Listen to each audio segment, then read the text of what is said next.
The train rattled through the night, slicing through the darkness like a steel serpent. Anna sat by the window, her fingers absent-mindedly tracing circles on the glass. She was tired, no, exhausted. The kind of exhaustion that settled deep into the bones, the kind that no sleep could fix. The carriage was nearly empty. A businessman snored softly a few rows ahead, his head lolling against the window.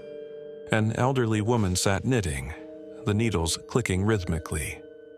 A teenage boy sat near the door, staring at his phone, his face bathed in cold blue light. And then, there was the man. He sat directly across from Anna, tall, gaunt, and motionless. His suit was immaculate, dark and pressed as if he had just stepped out of a high-end boutique. His hands rested in his lap, fingers interlocked, unmoving. But it was his face that unsettled her most. Not because it was grotesque or frightening, but because it was wrong. His skin was too smooth, his eyes too hollow, and his expression too still. He didn't blink, not once. Anna turned her gaze back to the window, trying to ignore the unease creeping up her spine. The night outside was an endless blur of trees and fields, the occasional flickering light of a distant house. She exhaled slowly. It was just her imagination, a trick of the dim lighting. But then she looked again. The man was closer. Not by much, just an inch, maybe two. But she was sure he hadn't moved. Her heart skipped a beat. Had she imagined it? She forced a small nervous smile and glanced at the elderly woman for reassurance. But the old lady just kept knitting, oblivious. Anna swallowed hard and looked away. Maybe she was just tired. Maybe. Another glance. He was closer still. This time, there was no mistaking it. He hadn't just shifted slightly. He was leaning forward now, just enough for the dim light to cast sharper shadows across his too smooth face. Anna's breath hitched. She cleared her throat, her voice unsteady. "Excuse me, do you need something?" No response. The man remained utterly still, his hollow eyes locked onto her. She glanced at the teenage boy, but he didn't seem to notice anything unusual. The businessman kept snoring. The elderly woman kept knitting. Anna's fingers tightened around her bag strap. The train hit a bump, jolting her seat.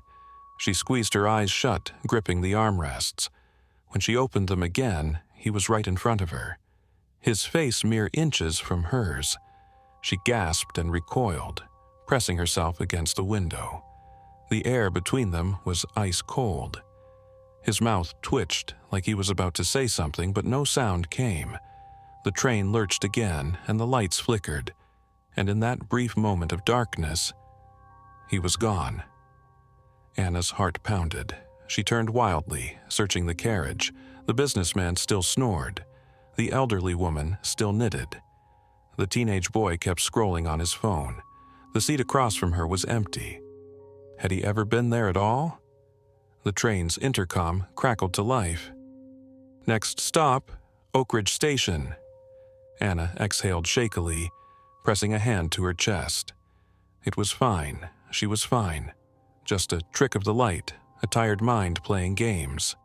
As the train slowed, she grabbed her bag, ready to leave. But just as she stood, a whisper brushed her ear. The voice was soft, almost gentle, but it sent ice through her veins. She spun around, but there was no one there. The train doors slid open with a mechanical hiss. Anna stumbled out onto the empty platform, her breath coming in ragged gasps. She glanced back at the train, half expecting to see the man standing at the window, watching her. But the carriage was empty. The train pulled away, disappearing into the darkness. Anna let out a shaky laugh. Maybe she had imagined it. Maybe. Her phone vibrated in her pocket. She pulled it out with trembling fingers and unlocked the screen.